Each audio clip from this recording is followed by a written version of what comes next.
안녕하십니까. 오늘은 시장조사론 2강을 강의하도록 하겠습니다. 2강의 강의 자료는 그 연구조사의 종류가 되겠습니다.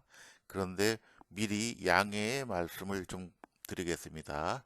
지난 1강 때 마지막 장 강의한 것이 그 비디오 전환이 안 돼서 누락돼 있더라고요. 그래서 1강의 마지막 쪽에 강의를 하고 2강으로 넘어가도록 하겠습니다. 네, 이제 강의를 시작하도록 하겠습니다. 다음으로 개념의 정의, 여러 번 관찰을 통하여 얻은 결과들의 내재되는 공통적인 특성이다. 이렇게 이해하시면 되고요. 따라서 개념은 구체적인 것들을 일반화함으로써 형성된 추상적인 것을 의미한다. 예를 들면 무게라는 개념은 여러 사물의 중량을 관찰한 수많은 결과들을 통하여 형성된 의미다. 이렇게 이해하면 되겠습니다. 그래서 구성 개념, 즉 잠재 변수의 정의라는 것이 있는데 이것을 설명드리면 특정한 과학적 목적을 위하여 의도적으로 만들어지고 채택된 개념이다 라는 겁니다. 연구 과정에서 이론에 근거한 가설이나 연구 모형에 사용되는 개념들을 일반적인 개념과 구분해서 구성된 개념이라고 부르며 하나의 이론이나 연구 모형은 이러한 구성 개념들 간의 관계로 표현이 된다라는 겁니다. 예를 들면 아까 중소기업 CEO의 혁신 성향이 창의 성향에 영향을 미치고 기업 성과에 영향을 미친다. 그리고 이 중소기업 CEO의 혁신 성향은 기업 성과에도 직접적인 영향을 미친다. 이런 연구 모형을 만들 때 혁신성과 창의성, 기업 성과는 각각의 구성 개념, 잠재 변수들입니다. 그래서 이런 연구 모형은 구성 개념, 이 잠재 변수들 간의 관계로 표현이 된다라는 겁니다. 그 다음에 4번 조작적 정의. 특정한 구성 개념이나 잠재 변수의 값을 측정하기 위하여 측정할 내용이나 측정 방법을 구체적으로 정확하게 표현하고 의미를 부여하는 정의다라고 해서 예를 들면 설문 문항을 예로 들고 있는데 이 조작적 정의라는 것은 뭐냐면 아까 중소기업 CEO의 혁신 성향을 측정하려면 어떠한 설문지가 필요하겠죠.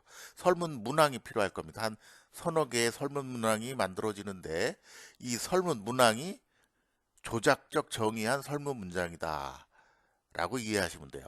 조작적 정의를 통해서 만들어진 설문 문항. 그러니까 뭐겠어요? 설문 문항이 즉 조작적 정의한 것이다. 조작적 정의다. 이렇게 이해하시면 되겠습니다. 다음으로 5번째, 변수들 간의 관계 규명, 자료 수집을 통한 통계 분석. 아까 이런 연구 모형, 혁신성, 창의성, 기업 성과의 관계를 이제 통계 분석을 해서 그 결과를 도출한다라는 거고, 6번째, 가설 검증 및 결과 도출. 가설 채택 여부를 확인을 하고 새로운 이론이나 지식을 정립하는 데 기여한다라는 거죠. 그래서 이론이나 지식을 정립하기도 하고 회사에서는 결과 리포트를 통해서 마케팅 전략 수립에도 활용이 되고 이렇게 활용이 된다라는 겁니다. 2013년도에 그 기출문제 개념적 정의와 조작적 정의에 대해서 설명하시오라고 써 있어요. 위에 내용을 들으셨으니까 한번 여러분들이 작성해 보시기 바랍니다. 말씀드린 대로 이해하는 것과 작성하는 것은 다릅니다. 그래서 오늘의 강의는 1강은 여기까지 하도록 하겠습니다. 처음 말씀드린 바와 같이 강의는 18강 동안 진행될 거고 이렇게 압축적으로 설명을 하면서 그 강에 해당되는 기출문제를 이렇게 올려서 스스로 작성해 보시도록 이렇게 강의가 진행될 것입니다. 앞으로 18강 동안 진행될 건데 꾸준히 반복적으로 10회, 20회 이렇게 계속 들으시면 실력은 자기도 모르게 쑥쑥 올라갈 것이다. 이렇게 말씀드릴 수가 있습니다. 오늘 수고하셨고 2강에서 만나도록 하겠습니다. 연구조사의 종류를 보면 연구 유형의 선택, 연구자가 연구를 할 때는 연구의 목적이 있고 자료를 어떻게 쓸 것인가, 얼마만큼 유용한가, 그리고 연구자 자신의 그 경험도, 그리고 친숙도, 그리고 연구 시간과 어느 만큼의 자원이 있는가, 자원의 가용성이라고 하죠. 이런 것을 종합적으로 고려해서 연구 유형을 선택하게 됩니다. 그러니까 연구 목적을 수립하고 계획을 수립했을 때 이러한 것을 다 고려를 해서 계획을 수립한다. 그 얘기죠. 그리고 연구 유형을 보면 탐색적 연구, 예비적 연구라고도 하고 연구의 초기 단계에서 연구에 대한 개괄적인 아이디어와 통찰력을 얻기 위한 연구다. 이렇게 이해하시면 되겠습니다. 근데 탐색적 연구는 초기 단계에서 통찰력을 얻기 위한 연구. 이런 것을 하려면 어떻겠습니까? 상당히 수준 있는 사람, 연구조사를 수준 있게 할 수 있는 사람, 역량이 뛰어난 연구자가 하는 연구가 되겠죠. 초보자가 이런 걸 시켜줘도 못합니다. 초보자는. 그리고 기술적 연구는 확정적 연구라고 하는데 앞에서 1강에서 설명했듯이 기술적 연구라는 것은 여기서 기술은 테크닉을 의미하는 건 아니죠. 서술하다, 기술하다 이런 뜻이고 의사결정에 영향을 미치는 변수들 간의 상호관계를 파악하기 위한 연구다라는 겁니다. 이 기술적 연구는 기존의 이론들이 정립이 돼 있었습니다. 정립이 돼 있었어 가지고 그것을 내가 어떠한 시점, 어떠한 조사 대상으로 연구를 해보겠다라는 거예요. 그러니까 기존 이론이 확립이 돼 있다라는 거죠. 그것을 내가 연구조사하는데 적용해서 내가 한번 조사를 해서 결과를 도출해 보겠다라는 것이 기술적 연구고 대부분의 석박사 논문은 이런 기술적 연구입니다. 이런 거는 초보자나 중급 정도에서도 충분히 할 수가 있어요. 그래서 이런 기술적 연구는 이론을 바탕으로 정립된 것을 내가 한번 적용해 보겠다. 그런 연구고 그리고 인과관계 연구는 특정 형성 간의 인과관계를 밝히기 위한 연구라고 이해하시면 되고요. 뒤에 또 인과관계 연구에 대해서 또 설명이 나오니까 그때 또 자세히 설명하도록 하겠습니다. 그래서 주요 내용의 연구 측면에서 보면 탐색적 연구는 가설을 위한 탐색 중심의 질적인 연구다. 그래서 수준 있는 연구자가 하는 연구고요. 그리고 기술적 연구는 특정 시점의 자료를 이용한 가설 검증. 기존 이론은 정립됐으니까 내가 한번 그 기존 이론을 활용을 해서 연구를 해서 한번 내가 가설을 설정하고 검증해 보겠다. 그런 그 연구가 되겠고 인과관계 연구는 실험을 통한 인과관계 가설을 검증한다. 인과관계라는 것을 특정하려면 몇 가지 조건이 있습니다. 그건 뒤에서 설명을 하겠습니다. 그래서 연구 방법을 보면 탐색적 연구는 문헌 연구, 전문가 의견 연구, 사례 연구, 표적 집단 면접법 이런 방법들을 쓰고 기술적 연구는 횡단 연구, 시계열 연구, 패널 연구, 서베이 연구 이런 것들이 있고 인과관계 연구는 구체적인 관계 검증을 위한 실험 설계를 통해서 인과관계 연구를 합니다. 이 자세한 내용은 또 뒤에 나오니까 그 하나하나 설명하도록 하겠습니다.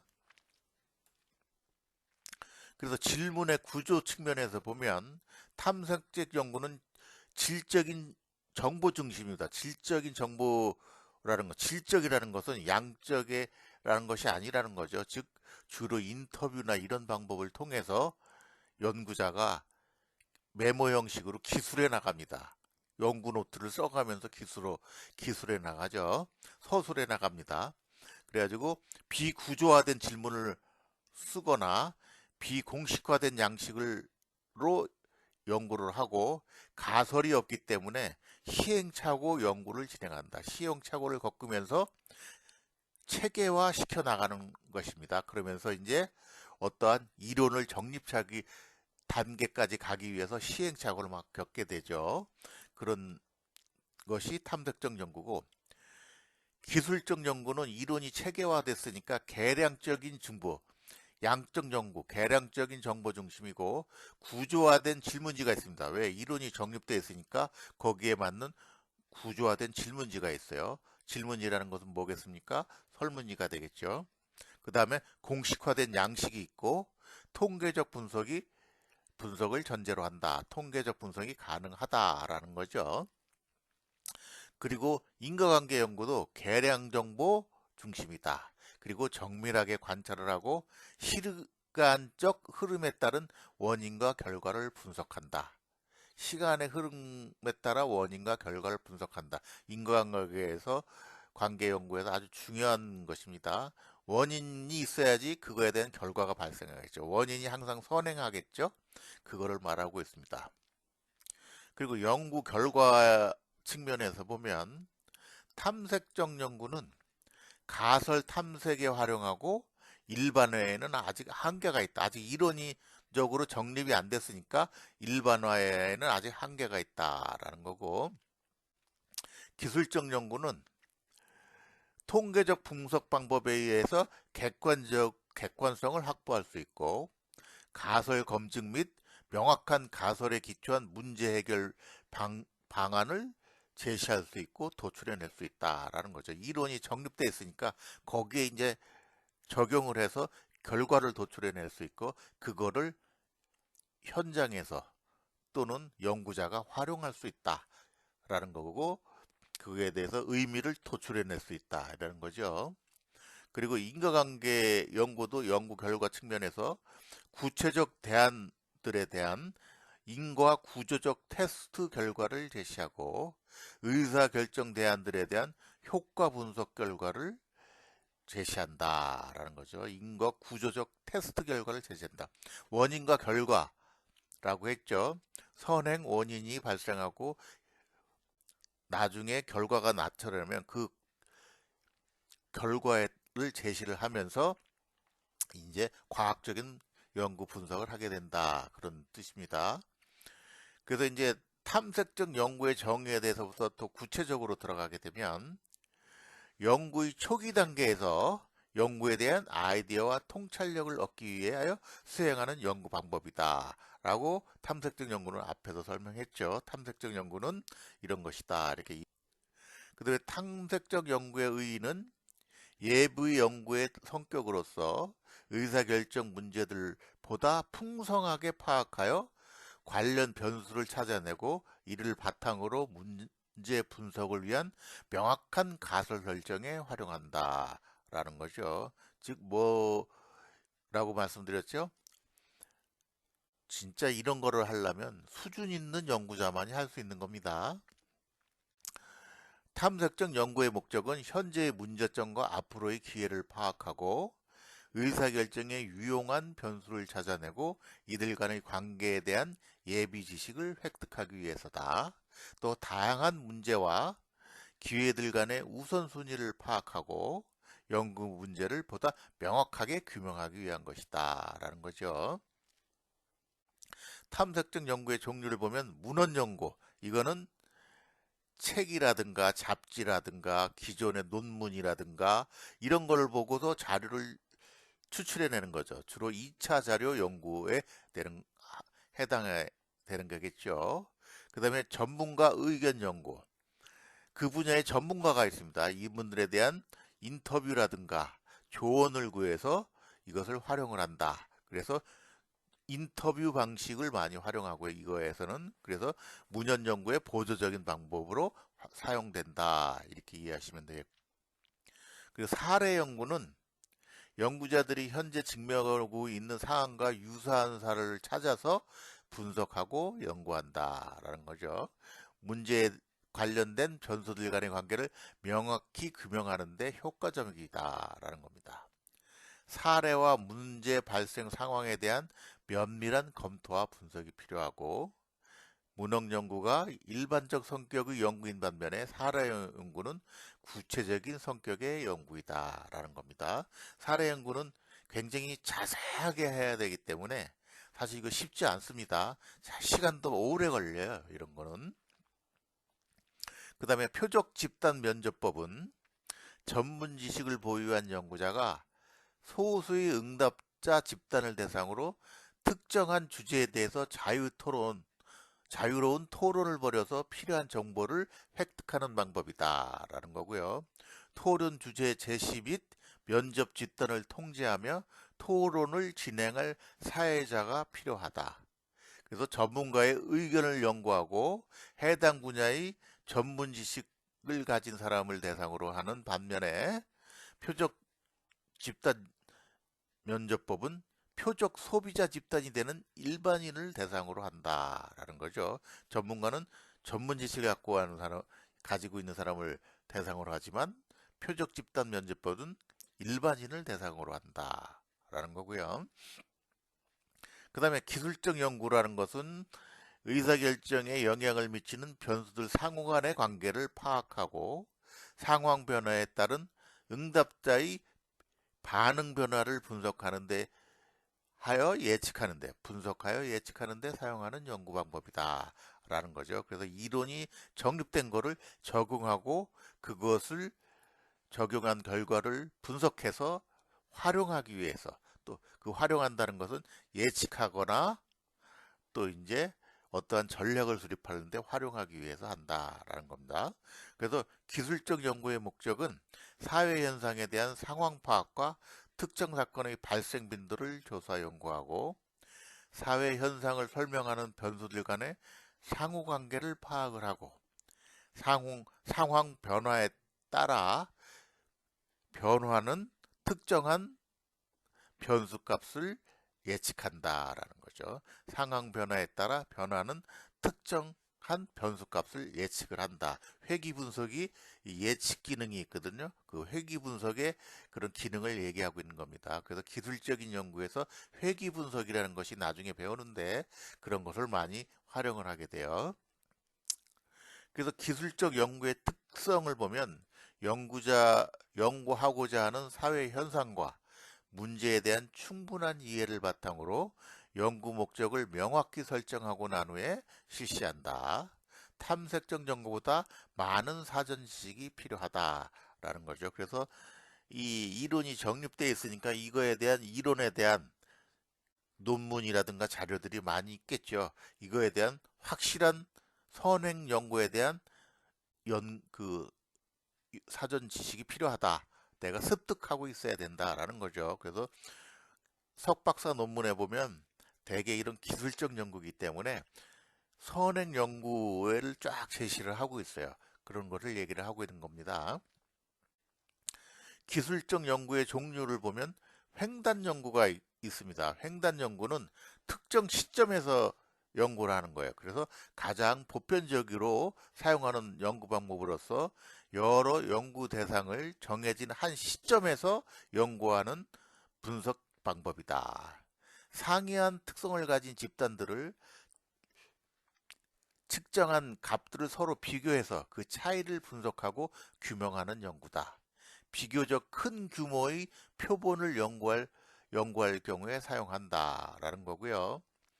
예를 들어서 서베이 연구라는 것이 있는데 응답자로 하여금 특정 연구 주제에 대한 질문에 답하게 함으로써 실증적으로 자료를 수집하고 분석하는 체계적인 방법이다라는 거예요. 그래서 횡단 연구의 대표적인 연구는 여론조사 결과입니다. 요즘 그 대통령에 대한 그 지지도 같은 거, 그리고 또 대통령 후보에 대한 여론조사 지지도, 대통령이 잘하고 있다, 못하고 있다, 이런 그 여론조사 결과, 이런 거는 다 횡단 연구를 통해서 특정 시점, 한 일주일 동안의 기간 동안 연구조사한 걸 발표를 하고 있죠. 이런 것이 다 횡단 연구다라는 거예요.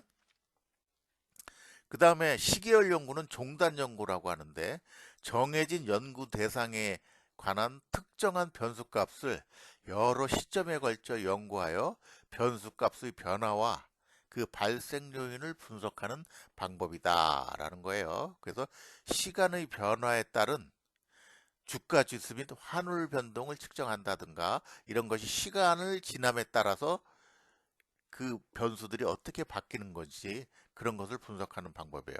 이 종단 연구 같은 경우에는 어떤 것이 있냐면은, 여론조사도 종단 연구를 하는 경우가 간혹 있습니다. 동일한 집단을 대상으로 여론조사를 오늘 하고 일주일 있다 하고 또 2주일 있다 하고 매주 하는 겁니다. 그러면서 대통령 후보자의 지지자들이 어떻게 바뀌는가, 지지율이 어떻게 바뀌는가, 그렇게 해서 동일한 집단을 대상으로 매주 조사를 하는 거예요. 이런 것이 종단 연구입니다. 그런데 이것이 오류에 빠질 수가 있어요. 애초에 그 동일한 집단, 이 집단, 조사 집단이 선정될 때 왜곡된 집단을 선정해서 계속 매주 결과를 하면 결과값이 거의 바뀌지 않습니다. 그래서 조사를 실패한 경우도 종종 있어요. 조사 결과가 실패했다는 것은 뭐냐면, 조사 결과가 선거 결과하고 일치하지 않는 것이 실패한 거죠. 조사가 실패한 겁니다. 그런 경우가 우리나라에도 있었어요. 그래서 지금은 다 우리나라 대선 후보 지지도 이거 발표하는 건 다 횡단 조사로 해서 발표를 하고 있습니다. 2015년도 문제 3번, 기술조사의 의미를 설명하고 횡단조사와 종단조사의 개념을 각각 설명하시오. 그리고 그 유형에 대해서 대표적 기술조사법을 제시하시오. 뭐 이런 있는데, 위에 앞에서 설명을 했죠. 그거에 대해서 여러분들이 설명하면 되겠습니다. 그 다음에 이제 패널 연구라는 것이 있는데, 집단으로 구성된 연구 대상인 패널에 대하여 여러 시점에 걸쳐 동일한 현상에 대해 지속적으로 반복 측정하는 연구 방법이다. 이것도 일종의 종단 조사의 한 방법입니다. 그리고 비교적 작은 규모의 연구에서 사용한다. 이것이 한계점입니다. 큰 대상으로는 할 수가 없겠죠. 그리고 패널이라는 것은 공급자나 거래자 또는 소비자 등으로 구성된 고정된 표본 집단이다. 동일한 집단이다라는 거예요.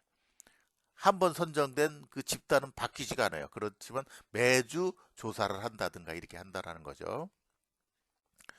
그러니까 패널 자체가 잘못 선정되면 그 결과가 계속 바뀌지 않습니다.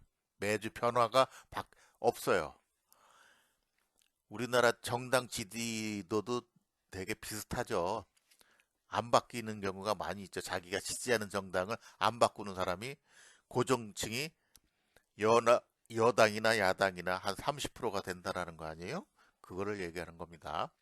그리고 패널 자료, 패널을 패널을 특징과 변화를 시간 패널의 특징과 변화를 시간 경과에 따라 여러 차례 반복적으로 측정하여 수집된 자료다. 패널을 통해서 수집된 자료다라는 것이죠. 그래서 이 패널 연구는 이렇게 종단 연구의 한 기법이고, 이런 한계점도 있다라는 것을 이해하시면 되겠고, 2018년도 기출문제에 보면 패널 조사의 개념 및 그 한계점에 대해서 설명하시오라고 돼 있어요. 위 앞에 거 쓰시면 되는데, 지금 약술 문제는 다 한 4문제가 나죠. 매년 4문제의 약술 문제가 출제되고 있습니다. 어디에서 나올지 몰라요. 그렇지만 이 강의를 한 2, 30번 계속 들으면 어느 정도 귀에 익죠. 머릿속에 들어옵니다. 그리고서 나중에 쓸 때 이런 머릿속에 있기 때문에 나름대로 쓸 수가 있어요. 그리고 내가 1강 때도 얘기했지만 강의 듣고 이해한 거는 꼭 이 기출문제를 자기 스스로 한번 써봐라 라고 그랬습니다. 읽는 능력과 쓰는 능력은 다르다라고 제가 말씀드렸죠. 그 다음에 인과관계 연구의 정의에 대해서 한번 알아보도록 하겠습니다. 특정한 현상 간의 인과관계를 규명하기 위한 연구 방법이다. 특정한 현상을 구체적으로 정확하게 이해, 설명, 예측하고자 할 경우 사용한다. 예를 들어서 광고비에 따른 매출액 변화, 목표 매출을 달성하기 위한 적정한 수준의 광고비를 결정을 한다라는 거죠. 광고를 한 다음에 매출액이 어떻게 변했는지, 광고가 집행이 된 게 선행이죠. 그 선행적인 광고가 집행이 되고 매출액이 얼마나 변했는지 이런 것이 인과관계다라는 겁니다. 그러면서 광고비를 무한정 들린다고 매출이 무한정 늘어나는 게 아니잖아요. 그러니까 적정한 가장 효율적인 광고비 지출은 어떻게 결정을 해야 되는가, 그런 것을 이제 결정할 수가 있다라는 거죠. 그래서 진정한 인과관계의 성립이라는 것은 세 가지 조건을 제시하고 있는데, 그것을 알아보면 서로 연관성이 있는 원인과 결과가 모두 존재해야 된다라는 것이죠. 원인으로 추정되는 변수와 결과로 추정되는 변수가 모두 존재하며 이들 간에는 연관성이 있어야 한다라는 거고, 예를 들어서 레스토랑의 매출액과 서비스 수준 간의 관계, 서비스 수준이 높으면 매출액이 올라가겠죠. 원인이 되는 서비스 수준과 결과가 되는 매출액이 모두 발생하고 측정이 가능해야 된다라는 거죠. 두 번째로는 시간적 우선순위가 존재해야 된다는 겁니다. 원인으로 추측되는 현상이 결과로 추측되는 현상보다 먼저 발생을 해야 되는 거죠. 원인이 먼저 발생을 해야 된다. 예를 들어서 직원 교육을 통한 서비스 수준 향상이 호텔 레스토랑의 매출액 상승과 같은 시간적 우선순위가 존재해야 된다. 직원 서비스 교육을 먼저 시켰더니 서비스가 좋아져서 매출액이 상승했다. 이런 시간적인 우선순위가 존재해야 된다는 거고, 외생 변수의 통제. 외생 변수는 엄격하게 통제되거나 제거돼야 한다. 서비스 수준 외에 맛, 청결도, 가격, 분위기 등과 같은 외생 변수를 통제한다. 내가 연구를 하는데, 요 조사 분석을 하는데 서비스 수준이 매출액의 영향 관계를 분석하는 거예요. 근데 매출액에 영향을 미치는 것은 서비스 수준만 있는 것도 있는 게 아니겠죠. 맛, 청결도, 가격, 분위기 등도 다양하게 있을 거예요. 근데 내가 지금 연구조사하는 것은 서비스 수준과 매출액의 관계를 조사한단 말입니다. 그럴 경우에 이 다른 영향관계 있는 맛, 청결도, 가격, 분위기는 외생 변수다. 내 연구, 지금 주제에서 연구되는 것을 에서 제외했기 때문에 외생 변수다. 이런 의미예요. 그래서 예생 변수에 대해서는 뒤에 또 나오고 있습니다. 그래서 거기에서 좀 자세히 설명을 하겠고요. 그 다음에 여기 보면 2014년도 기출문제, 그래서 확정적 조사의 의미와 유형을 들고 설명하시오라고 해야 되죠. 확정적 조사, 이것은 뭐죠? 기술적 조사라고 그랬죠. 그래서 앞에 설명한 내용을 쓰면 돼. 그 다음에 문제 3번, 예비적 조사 방법과 제시, 이라고 쓰고 있습니다. 예비적 조사는 탐색적 연구라고 그랬죠. 그거에 대해서 쓰면 되겠네요. 문제 3번,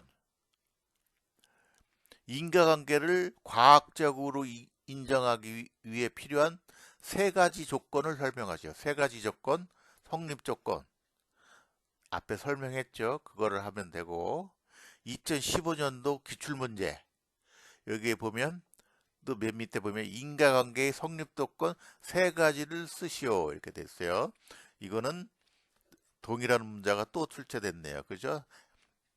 이렇게 기출 문제가 또 출제되기도 하니까 문제를 꼭 직접 써보십시오. 그리고 자꾸 연습을 하시고 강의를 20분이고 30분이고 출퇴근할 때 대중교통 안에서 들으시고 이렇게 하면서 자꾸 습득이 돼야 돼요. 그래서 한 10강까지 11강까지는 주로 이렇게 개념적인 설명을 많이 해 나갈 겁니다. 이런 것을 이해를 해야 10강 이후에 12, 13강이 이제 분석 문제가 나오거든요. 그 분석 문제를 이해할 수가 있어요. 이 앞에 10강 문제까지 잘 모르면 10강 이후에 나오는 분석 문제를 잘 풀 수가 없습니다. 이해를 못했으니까. 그래서 그때까지는 이렇게 계속 나간다. 설명을 하면서. 그러니까 이런 용어라든가 개념을 잘 이해해 주시고, 이런 문제에서는 대개 10점짜리 문제가 4문제 나갑니다. 1강에서 10강, 11강까지는 대개 10점 문제짜리가 나가요. 그리고 분석 문제에서는 30점짜리가 2문제가 나오죠. 그 이제 그쪽에 가서 설명을 하겠지만, 그러니까 이 10점짜리도 어느 정도 점수를 확보하려면 이거를 잘 들어야 되고, 또 분석 문제를 잘 풀어야 되려면 이 10강까지의 내용을 잘 이해하고 있어야 된다고 제가 강조하고 있습니다. 절대 가볍게 여기지 마시고 계속 많이 들으셔야 됩니다. 자, 오늘은 2강에 대해서 강의해 드렸습니다.